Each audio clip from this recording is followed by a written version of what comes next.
अस्सलाम वालेकुम स्टूडेंट। कैसे हैं आप? ठीक हैं? हर तरह खैर खैरियत है। आज हम question number 4.34 chapter number 4 measure of location part 1 और बाकी भी पार्ट 1 22 लाहौर जितने भी पंजाब के बोर्ड हैं उनका ये सिलेबस में शामिल हैं ये चीज़ें। 22 फेडरल बोर्ड और उसके अलावा अल्लामा इकबाल ओपन यूनिवर्सिटी के जो है इंटर का बीए का जो है वो 14-30 कोर्स उसके अंदर ये क्वेश्चन काफ़ी शामिल हैं। इसके अलावा किसी भी लेवल भी कम लेवल का जो असल में डाटा कोई भी हो सकता है, सिर्फ आपको टॉपिक जो है वो सेम होते हैं सब में। तो आइए हम क्वेश्चन को शुरू करते हैं। What can you say about skewness in each of the following cases, यानी आप इन केसेस के अंदर कौन से स्क्यूनेस हो सकता है। अगर आप इन केसेस को सॉल्व करते हैं तो आपने बताना है कि इसमें उस क्वेश्चन के आंसर को देख के बताना है कि इसमें स्क्यूनेस कौन सा है।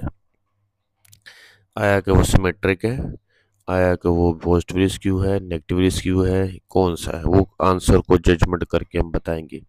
तो यहाँ पे मेरे पास इस क्वेश्चन में 3 पार्ट है।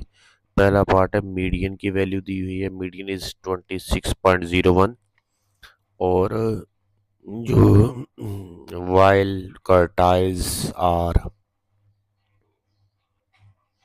जबकि कर्टाइल्स आर 13.73 एंड 28.29 ये जो कर्टाइल्स आर यानी ये छोटी वैल्यू है ये Q1 को शो करेगी और ये जो बड़ी वैल्यू है ये Q3 को शो करेगी।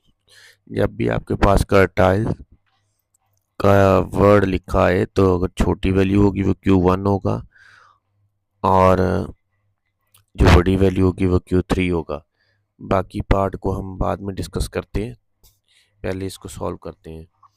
तो इस पार्ट के अंदर वैल्यूज़ के मुताबिक जो वैल्यू दी हुई है हमने जजमेंट करनी होती है आया कि कौन सा फार्मूला यहाँ पे अप्लाई होगा।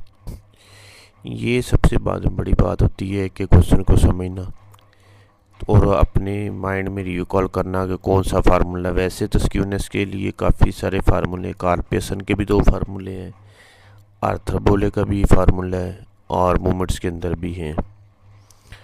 तो बहरहाल इस चीज़ को समझते हुए, इन वैल्यूज़ को देखते हुए मैं यहाँ पे आर्थरबोले का फार्मूला जो है अप्लाई करूँगा, क्योंकि यही इन वैल्यूज़ के अकॉर्डिंग जो है फिट होता है।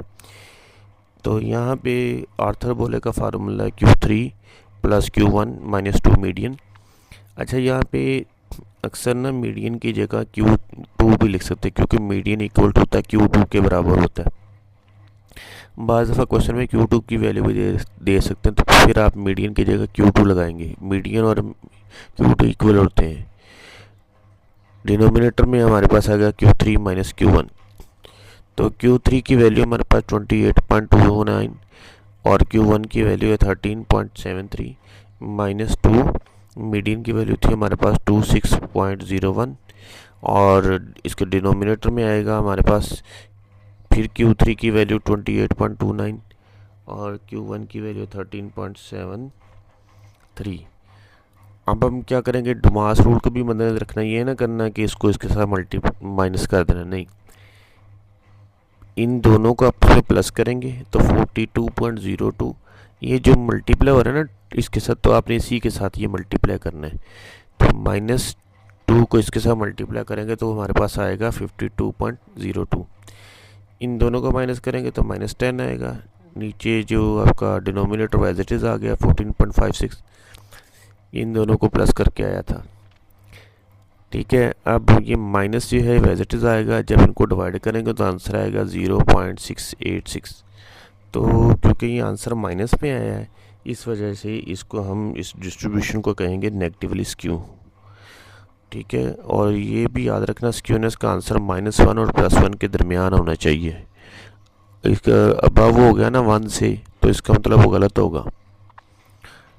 ठीक है, तो इस वजह से ये नेगेटिवली स्क्यू, क्योंकि इसका आंसर माइनस आया तो ये नेगेटिवली स्क्यू होगा। तो आइए हम अब नेक्स्ट पार्ट सॉल्व करते हैं इसका।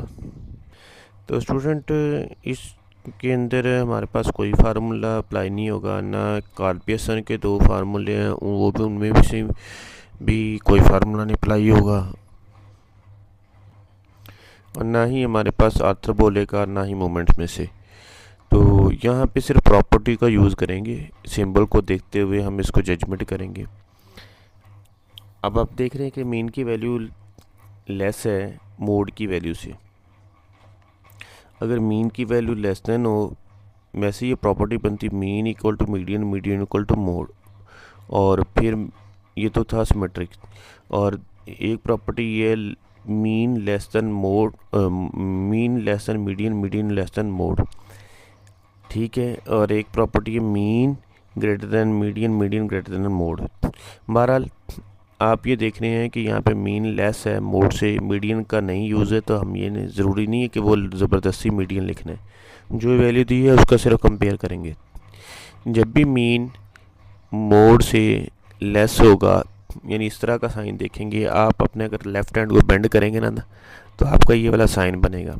यहाँ ऐसे बेंड करेंगे, या हाथ को ऐसे करेंगे तो ये ऐसे ऐसे करेंगे ये, तो ये हमारा लेफ़्ट हैंड में अगर ऐसे होगा ना, ये आपको यानी टिप दे रहा हूँ, तो आपका समझो कि हमारा को लेफ़्ट हैंड को हम नेगेटिव शो करेंगे। तो अगर इस तरह ये देखें, इस तरह हमारा वो साइन बन रहा है। ठीक है, तो आप ये देखेंगे कि ये हमारा अगर लेफ़्ट हैंड ऐसे बेंड होगा तो हमारा ये हम इजीली जजमेंट करेंगे कि नेगेटिवली स्क्यू। अगर राइट हैंड होगा तो वो आपका साइन दूसरी साइड पे होगा, तो फिर मीन ग्रेटर देन होगा तो वो पॉजिटिवली स्क्यू होगा। बहरहाल हम चूँकि नेगेटिवली स्क्यू को डिस्कस कर रहे हैं, तो हम यहाँ पे 140 हमारा लेस है, 148.7, तो ये नेगेटिवली स्क्यू है। अब हम थर्ड पार्ट सॉल्व करते हैं इसका। तो स्टूडेंट, थर्ड पार्ट में आप देख रहे हैं कि first 3 movements about are 0.35, 2.9 and 1.93। तो ये हमारे पास क्वेश्चन दिया था, movements about are, movements about mean ना लिखा हो ना, अबाउट के आगे मीन ना लिखा हो, बाकी कोई और वर्ड या वाई की वैल्यू दे दी जाए, तो इसका मतलब ये मूवमेंट्स अबाउट मीन नहीं है, ये रहा मूवमेंट्स है, जिसे हम M-1, M-2, M-3 का नाम देते हैं। ठीक है, तो अगर मूवमेंट्स के अंदर स्क्यूनेस का हमने जजमेंट, क्योंकि ऊपर क्वेश्चन तो वही है ना, स्क्यूनेस निकालना है, तो उसके लिए हमारे पास ये फार्मूला है, ये याद रखना स्क्यूनेस के मूवमेंट्स के अंदर B1 या β1, M3 2, M3 की पावर 2 और M मूवमेंट्स अबाउट मीन की पावर 3, ये है। क्लियर हो गया? अब आप देख रहे हैं कि हमारे पास अगर ये फार्मूला देखें तो इसमें डैश वाली नहीं है, ये मूवमेंट्स अबाउट मीन है। ये मूवमेंट्स अबाउट मीन 2 इसकी पावर 3, ये मूवमेंट्स अबाउट मीन 3 इसकी पावर 2, इनके ऊपर डैश नहीं, तो ये इसका मतलब हमारे पास ये मौजूद नहीं है। तो इस हम फार्मूले की मदद से पहले इन दोनों को निकालेंगे, मूवमेंट्स अबाउट मीन 2 और मूवमेंट्स अबाउट मीन 3 निकालेंगे। तो ये फार्मूला है मूवमेंट्स अबाउट मीन 2 का, M-2 माइनस M-1 का होल स्क्वायर। M-2 का वैल्यू है 2.9 और M-1 की वैल्यू है 0.35 का स्क्वायर। ये इसका स्क्वायर सॉल्व करेंगे तो ये आ जाएगा 0.1225, और ये एज इट इज़ आएगा। जब हम इनको माइनस करेंगे तो मोमेंट्स अबाउट 2 की वैल्यू आ गई 2.775। अब हम मोमेंट्स अबाउट मीन 3 का फार्मूला लगाएंगे, M-3 minus 3 M-2 M-1 plus 2 M-1 की पावर 3। तो इसकी वैल्यू पुट करते हैं, M-3 की वैल्यू 1.93 है, माइनस 3 M-2 की वैल्यू की जगह हम 2.9 और M-1 की जगह 0.35 प्लस 2 आ गया, और M-1 की जगह 0.35 और इसकी जी है वो क्यूब है यहाँ पे पावर। ठीक है, तो स्टूडेंट अब हम आगे देखते हैं।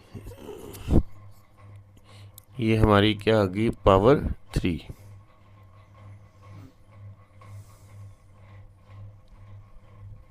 ओके,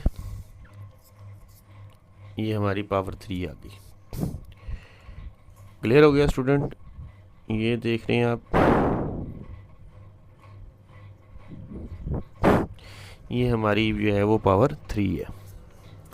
इस तरह 1.93 एज इट इज़ आ गया, माइनस इन दोनों को मल्टीप्लाई करेंगे तो 3.045 प्लस इन इसका पहले स्केयर क्यूब सॉल्व करेंगे। क्यूब सॉल्व करके यानी पावर 0.35 के क्यूब को सॉल्व करेंगे, जो आंसर है उसको 2 से मैंने मल्टीप्लाई किया है, तो मैंने यहाँ डायरेक्ट आंसर लिख दिया 0.08575। अब इन सब को सॉल्व करेंगे तो ये मेरा मोमेंट स्पॉट में 3 निकला है, -1.02925। अब हम इसको बीटा 1 या B1 के फार्मूले में वैल्यू पुट करेंगे। ये M3 की वैल्यू मेरे पास ये निकली है -1.02925, और इसका स्केयर है तो स्केयर लगा लिया हमने। M2 की वैल्यू हमारे पास ये आई थी 2.775 जो है, और इसका क्यूब था तो मैंने क्यूब लगाया। इसका स्केयर सॉल्व किया तो ये आया 1.05936, और इसका जो है मैंने क्यूब सॉल्व किया है तो 21 पॉइंट यानी पावर 3 सॉल्व की है तो 21.4270।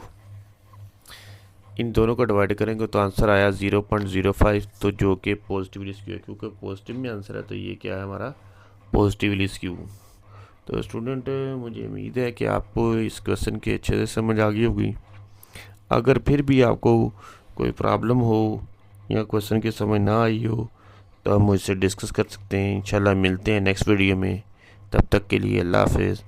हमारी वीडियो को लाइक किया करें, शेयर किया करें, सब्सक्राइब किया करें, और जो लोग सप्ली आई है जिनकी, वो हमसे रब्ता करें। हम इंशाल्लाह आपको अच्छे नंबरों से पास करवाएंगे। अल्लाह हाफ़िज़।